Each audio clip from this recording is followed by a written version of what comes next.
Halo teman, selamat datang di channel yang satu ini.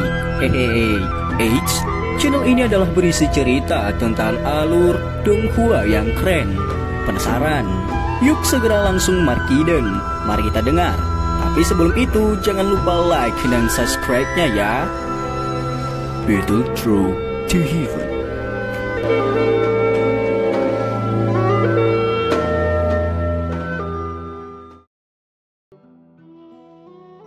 Melanjutkan dari cerita sebelumnya, mata Xiaoyan yang tertutup rapat perlahan dibuka di dalam ruangan. Kilatan berkedip di matanya yang hitam pekat sebelum menghilang dengan cepat. Segumpal udara keruh mengikuti tenggorokan Xiaoyan saat perlahan dihembuskan.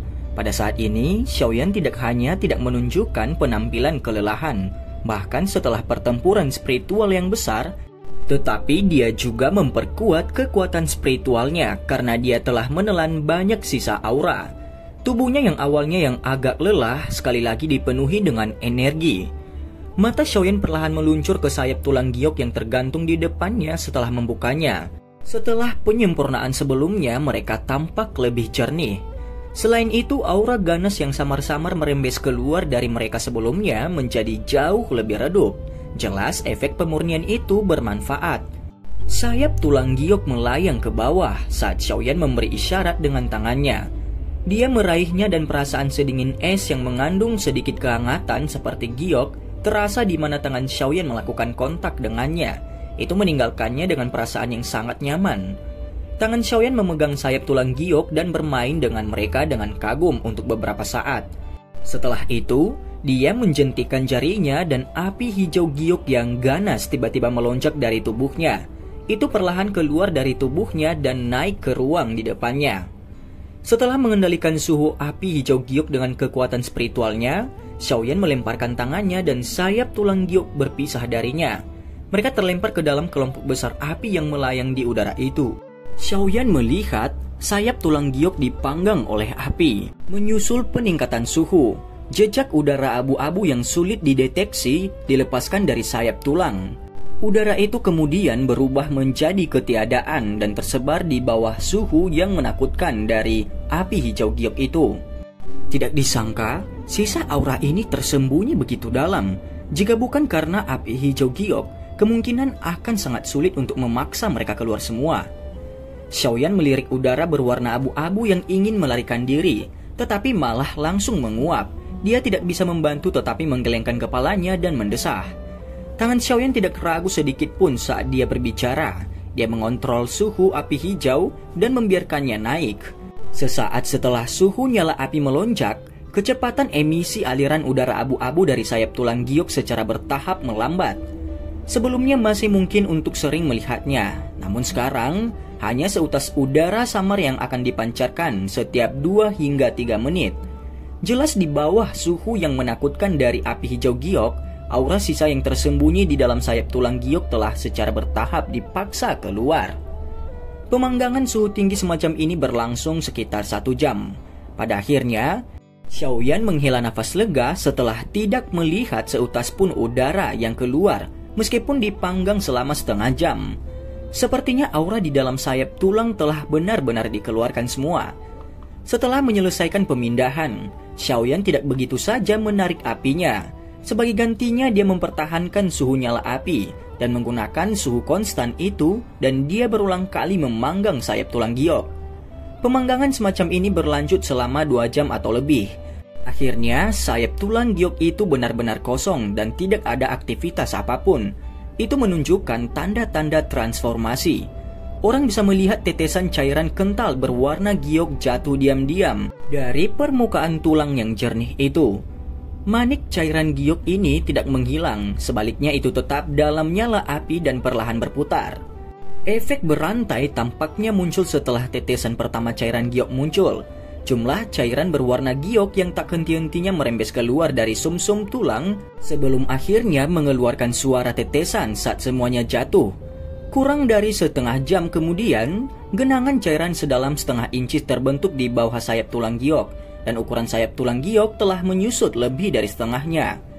Transformasi sayap tulang giok ini tidak menyebabkan Xiaoyan merasa panik atau kehilangan. Tatapannya tetap tenang saat segel tangannya mengendalikan suhu nyala api. Itu mempertahankan suhu yang konstan, itu tidak meningkat atau menurun. Dengan arus waktu, ukuran sayap tulang giok semakin mengecil. Jumlah cairan giok di bawahnya meningkat dan menjadi lebih padat. Suara lembut namun jelas tiba-tiba bergema di seluruh ruangan. Xiaoyan tiba-tiba membuka matanya yang tertutup rapat dan mengangkatnya sedikit. Dia segera menemukan bahwa sayap tulang giok telah benar-benar menghilang. Yang menggantikan sayap adalah cairan giok kental. Selain itu, karena suhu dari api hijau giok yang tinggi, gelembung kecil mulai naik di dalam cairan dan energi aneh akan dipancarkan setiap kali gelembung meledak. Senyum lega muncul di wajah Xiaoyan saat dia mengamati genangan cairan giok itu. Setelah memperbaikinya dengan susah payah untuk waktu yang lama, dia akhirnya memperbaikinya. Jika bukan karena nyala api hijau giok, kemungkinan waktu yang dibutuhkan untuk memperbaikinya setidaknya 10 hingga 20 kali lebih lama. Pikiran Xiaoyan bergerak sedikit dan suhu nyala api hijau giok tiba-tiba melonjak. Ekspresi Xiaoyan juga berangsur-angsur menjadi serius. Dia membalik tangannya dan lebih dari 10 tulang yang berisi warna perak muncul. Dia melemparkan tulang berwarna perak ini ke dalam api. Setelah itu, mereka secara bertahap berubah menjadi bubuk perak di tengah gelombang suara guntur yang aneh. Bubuk itu kemudian ditebarkan ke dalam cairan berwarna giok. Tulang berwarna perak ini adalah tulang binatang sihir dengan afinitas petir. Permukaan mereka telah dipenuhi dengan energi afinitas petir yang belum tersebar. Pada saat ini, mereka sedang bercampur dengan sayap terbang yang akan terbentuk, memperkuat sayap terbang tersebut. Jika sayap bertemu dengan badai petir, mereka akan dapat mencapai efek resonansi dengan energi afinitas petir di langit dan memungkinkan kecepatannya meningkat. Xiaoyan mengeluarkan beberapa barang aneh dan unik dari cincin penyimpanannya satu demi satu setelah melemparkan tulang berwarna perak ini ke dalam api. Di sana ada bulu, tulang berduri, sayap berbentuk acak, dan lain-lain. Meskipun semua item ini berbeda, semuanya memiliki kesamaan. Mereka semua mengandung energi.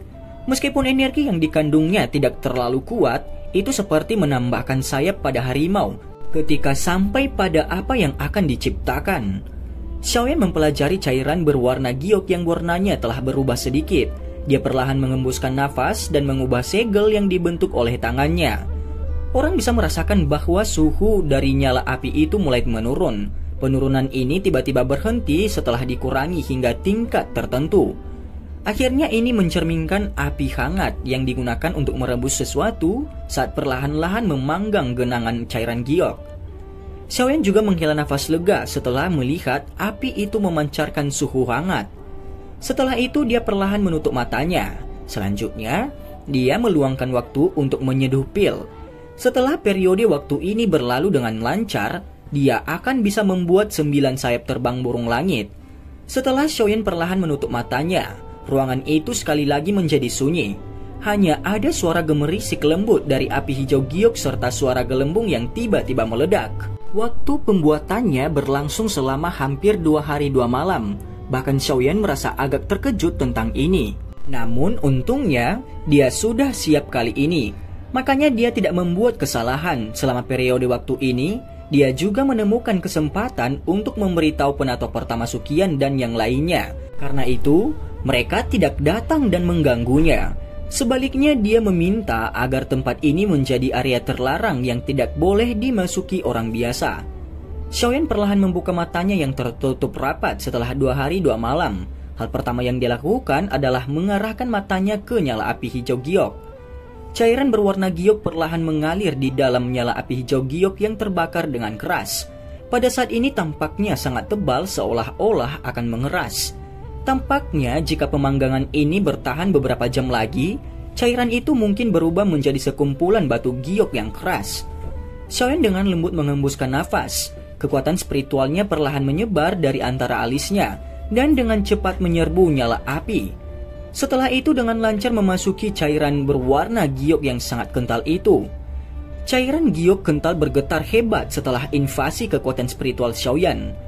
Tampaknya memiliki kekuatan hidup saat mulai bergoyang. Cara dia bergerak seolah-olah sebuah tangan besar yang tak terlihat mencoba menarik sesuatu. Getaran berlanjut selama setengah jam atau lebih sebelum genangan cairan giok secara aneh berubah menjadi sepasang sayap tulang yang sangat besar, sepanjang 10 kaki. Cukup banyak duri perak yang tumbuh di tepi sayap tulang itu. Petir samar bertahan di atasnya juga. Bagian lain dari tulang sayap juga memiliki garis misterius berwarna berbeda. Itu memberikan penampilan yang sangat aneh dan indah. Jika dia menggunakan sepasang sayap ini untuk pergi keluar dan terbang, kemungkinan dia akan terlihat sangat mencolok. Kegembiraan liar yang sulit disembunyikan melonjak ke mata Xiaoyan saat dia mempelajari sayap tulang yang telah dia bentuk. Dia menghirup nafas dalam-dalam saat sebuah pikiran melintas di benaknya. Suhu dari api hijau giok tiba-tiba melonjak. Suhu hanya melonjak selama beberapa menit sebelum akhirnya berhenti. Ketika nyala api mulai kembali ke tubuh Xiaoyan, sayap tulang miniatur itu seukuran tangan memancarkan kilau batu giok yang samar dan tetap tergantung dengan lembut di depan Xiaoyan. Kepuasan muncul di sudut mulut Xiaoyan saat dia melihat ke atas sayap tulang miniatur itu. Dia menggigit jari tengahnya dan tetesan darah segar menetes, itu mendarat di sayap tulang. Darah segar baru saja melakukan kontak dengan sayap tulang saat mereka dengan cepat menyerapnya. Setelah itu cahaya giok yang hebat dipancarkan. Itu berubah menjadi sinar cahaya dan menembak ke tubuh Xiaoyan. Xiaoyan merasakan sakit yang membakar di pundaknya setelah sayap tulang memasuki tubuhnya. Segera sepasang sayap ungu pucat jatuh dari bahunya. Xiaoyan dengan cepat menerima mereka dan tertawa pahit. Tidak disangka sayap tulang ini benar-benar sombong. Tanpa persetujuan pemiliknya, dia telah mengeluarkan sayap awan ungu dari tubuh Xiaoyan sebelumnya. Sayap ini benar-benar memiliki arogansi tak terbatas dan sikap sombong. Xiaoyan sedikit menekuk bibirnya, pikirannya bergerak dan dia segera mendengar suara. Sayap tulang besar yang memancarkan cahaya giok tiba-tiba melesat dari punggungnya. Saat sayap tulang perlahan mengepak, Xiaoyan merasakan bahwa energi afinitas angin alami di sekitarnya menjadi sangat sensitif. Dia tanpa sadar menjilat mulutnya. Tampaknya kali ini dia benar-benar memurnikan harta karun. Meskipun itu sombong, tampaknya memiliki modal untuk menjadi sombong. Sayap tulang dikepakkan dengan lembut.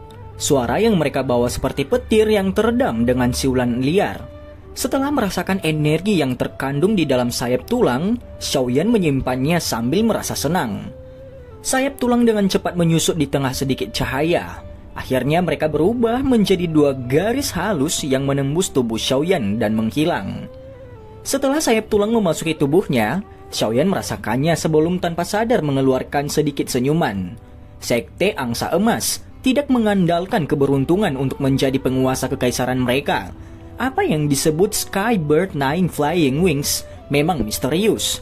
Ini adalah kedudukan tertinggi dalam hal melarikan diri untuk hidup seseorang. Jika Medusa tidak memanfaatkan saat Luo Yantian bermain-main dengan seseorang wanita, kemungkinan dia tidak akan bisa membunuhnya dengan mudah.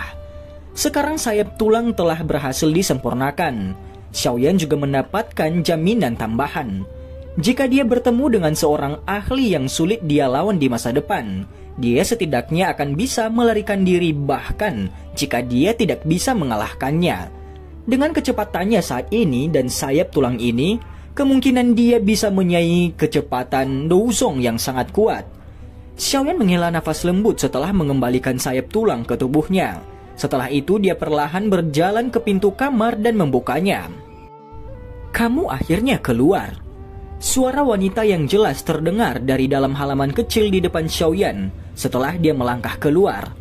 Yang terakhir mengangkat kepalanya, dia melihat sosok putih elegan duduk di samping meja batu. Selain dokter peri kecil, sikap seperti itu bisa dimiliki siapa lagi? Xiaoyan tersenyum, dia berjalan ke halaman kecil dan duduk di samping dokter peri kecil. Dia kemudian berkata, "Apakah kamu terbiasa dengan akademi dalam ini?" tanya Xiaoyan. "Ya." Dokter peri kecil tersenyum dan mengangguk. Dia dengan lembut menjawab, "Saya tidak pernah menikmati suasana seperti ini. Ini sangat menyenangkan." Xiaoyan terdiam saat mendengar kesedihan dalam nada dokter peri kecil. Dia tahu bahwa kehidupannya sangat keras sejak dia masih muda. Dia telah berjalan ke titik ini sendirian. Jika dia bisa tinggal di Akademi Jianan pada waktu masih muda, karakternya mungkin tidak terlalu eksentrik. Sayangnya, tubuh racun yang menyedihkan miliknya telah menyebabkan dia menjalani hidupnya dalam kesepian. Bagaimana keadaan tubuh racun menyedihkan Anda baru-baru ini? Tanya Xiaoyan. Itu baik-baik saja. Saya hampir tidak bisa menekannya. Namun menurut harapanku, saya harus bisa bertahan selama 1 tahun lagi. Pada saat itu jika saya tidak dapat sepenuhnya mengendalikannya, ini mungkin akan meletus sepenuhnya, jawab dokter peri kecil. Lebih dari setahunnya. Ekspresi Xiaoyan agak serius saat dia bergumam. Dia mengangguk dan menjawab dengan suara yang dalam. Tenang, air liur transformasi tubuh bodhisattva telah mendarat di tanganku. Yang saya butuhkan hanyalah mendapatkan inti monster terakhir untuk mengendalikan tubuh racun yang menyedihkan Anda. Di masa depan, Anda tidak perlu lagi khawatir akan merugikan orang di samping Anda secara tidak sengaja, jawab Xiaoyan. Ya, aku percaya padamu. Suara dokter peri kecil lembut saat dia berbicara. Sesaat kemudian, dia sepertinya teringat sesuatu dan berkata, "Oh ya, Penatua pertama Sukian mengatakan bahwa kamu harus pergi dan menemukannya di ruang pertemuan jika kamu keluar. Mereka sedang mendiskusikan bagaimana menyelesaikan masalah terkait dengan menara pemurnian Ki Api Langit," ucap dokter peri kecil. Xiaoyan tersenyum dan mengangguk setelah mendengar ini. Dia melambaikan tangannya ke arah dokter peri kecil dan berkata, "Ayo pergi bersama." Setelah mengatakan ini, dia memimpin untuk berdiri dan berjalan keluar dari halaman kecil menuju ke arah di mana ruang pertemuan tetua berada. Pintu ruang rapat yang dipenuhi dengan suasana khidmat tiba-tiba dibuka. "Hahaha, kami telah menunggumu selama 2 hari. Sukian memandangi sesepuh akademi dalam yang telah menangkupkan tangan mereka ketika mereka melihat Xiaoyan. Dia tanpa sadar membelai jangkuknya dan tertawa. "Maaf, ada masalah mendesak yang harus diselesaikan, jadi saya tertunda." Xiaoyan tersenyum, agak minta maaf. Setelah itu dia memimpin dokter peri kecil untuk mencari tempat duduk secara acak.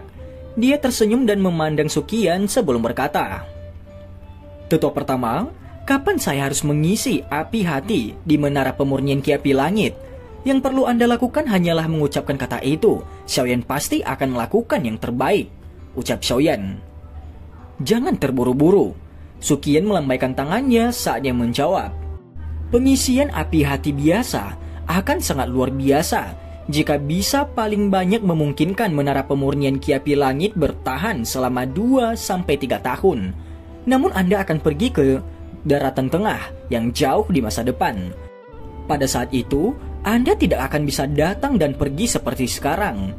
Oleh karena itu kali ini kita harus menemukan jaminan jangka panjangnya," ucap Sukian. Xiaoyan sedikit mengangguk saat mendengar ini. Dia secara alami tahu dan baik-baik saja dengan hasil ini jika memungkinkan. Lagi pula dia juga tahu dengan jelas bahwa dia tidak akan bisa melakukan perjalanan ke akademi dalam setiap 2-3 tahun. Pada saat itu, jika api hati jatuh kehilangan efeknya, siapa yang akan datang untuk mengisinya kembali? "Metode apa yang ada dalam pikiran penatua pertama?" tanya Xiaoyan. "Memang ada metode, namun itu akan menjadi beban bagimu," jawab Sukian. Sukian tersenyum dan mengangguk. Dia segera menjentikan jarinya ke cincin penyimpanannya. Item berbentuk aneh yang dibuat oleh kaca transparan muncul di permukaan meja. Dia menunjuk ke benda kristal kosong ini dan tertawa.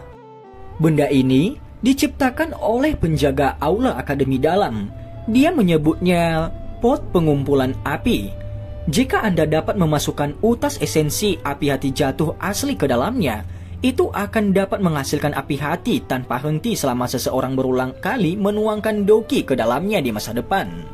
Tentu saja, efek dari api hati semacam ini secara alami tidak sebanding dengan efek yang sangat kuat dari api hati yang diciptakan oleh tubuh asli dari api hati jatuh. Namun, membelah utas esensi api hati jatuh akan menyebabkanmu sangat terluka. Kemungkinan besar Anda perlu memulihkan diri untuk jangka waktu tertentu untuk pulih. Bagaimanapun, ini membutuhkan esensi api hati, bukan api hati yang diciptakan oleh esensi api, ucap Sukian. Tatapan Xiaoyan mengamati item kristal aneh itu dengan penuh minat setelah dia mendengar penjelasan Suqian. Ekspresinya segera menjadi agak tidak biasa. Selain corong panjang di atas benda ini, Xiaoyan benar-benar tidak dapat menemukan bagian manapun yang seperti panci. Dia benar-benar tidak mengerti mengapa penatua penjaga aula ingin menyebutnya ini pot. Api hati jatuh adalah sesuatu yang pada awalnya dimiliki oleh Akademi Dalam. Menjatuhkannya ke tanganku telah menyebabkan ketidaknyamanan bagi Akademi Dalam. Saya pasti tidak akan menolak masalah sekecil itu, jawab Xiaoyan. Hahaha. Objek alam yang unik adalah sesuatu yang dapat diperoleh siapa saja yang memiliki kedekatan. Akademi Dalam kami telah menyegel api hati jatuh selama bertahun-tahun karena tidak ada yang bisa menundukkannya. Mampu menundukkannya menunjukkan afinitas dan kemampuan Anda. Tidak perlu merasa bersalah. Terlebih lagi, jika bukan untukmu, sepertinya Akademi Dalam telah lama menghadapi bencana besar. Suqian tertawa. Setelah itu dia melambaikan lengan bajunya dengan lembut dan terampil mengirimkan pot pengumpulan api itu di depan Xiaoyan. Dia tersenyum dan berkata, "Kamu harus menyimpan benda ini dulu. Belum terlambat untuk melakukannya saat Anda memiliki waktu luang. Bagaimanapun kami tidak cemas untuk saat ini." Xiaoyan mengambil item itu dan memasukkannya ke dalam cincin penyimpanannya. Xiaoyan juga harus tahu bahwa itu adalah kewajibannya. Hahaha, kamu harus membawa temanmu dan berjalan-jalan di Akademi Jianan selama periode waktu ini. Anda dapat bisa memberitahu saya jika ada yang Anda butuhkan. Akademi Jianan kami menyambut baik para ahli dari luar wilayah sudut hitam. Suqian juga menghela nafas lega setelah menyelesaikan masalah menara pemurnian Ki Api Langit. Setelah itu dia menoleh dan tersenyum saat berbicara dengan dokter peri kecil di samping Xiaoyan. Kalau begitu, kita akan merepotkan ketua pertama. Dokter peri kecil ragu-ragu sejenak sebelum tersenyum dengan anggukan. Meskipun dia menyukai keheningan dan biasanya tidak bersosialisasi dengan orang lain, dia tidak menimbulkan banyak ancaman bagi Suqian karena jelas hubungan baik antara dia dan Xiaoyan. Sikapnya juga jauh lebih baik. Suqian membelai jenggotnya dan tersenyum. Dia memang memiliki niat untuk berteman dengan dokter peri kecil. Ini adalah pertama kalinya dalam beberapa tahun dia melihat Douzong yang begitu muda. Masa depannya pasti akan luar biasa. Jelas bukan hal yang buruk bagi Akademi Jianan untuk memiliki teman seperti itu. Namun dia juga tahu bahwa alasan dokter peri kecil menunjukkan sikap seperti itu terhadapnya sebagian besar karena Xiaoyan. Setelah selesai pembahasan urusan formal, suasana di dalam ruang pertemuan menjadi jauh lebih santai. Cukup banyak sesepuh di Akademi Dalam adalah kenalan lama Xiaoyan. Tentu tidak dapat dihindari untuk bertukar kata-kata sopan bahwa mereka telah bertemu lagi.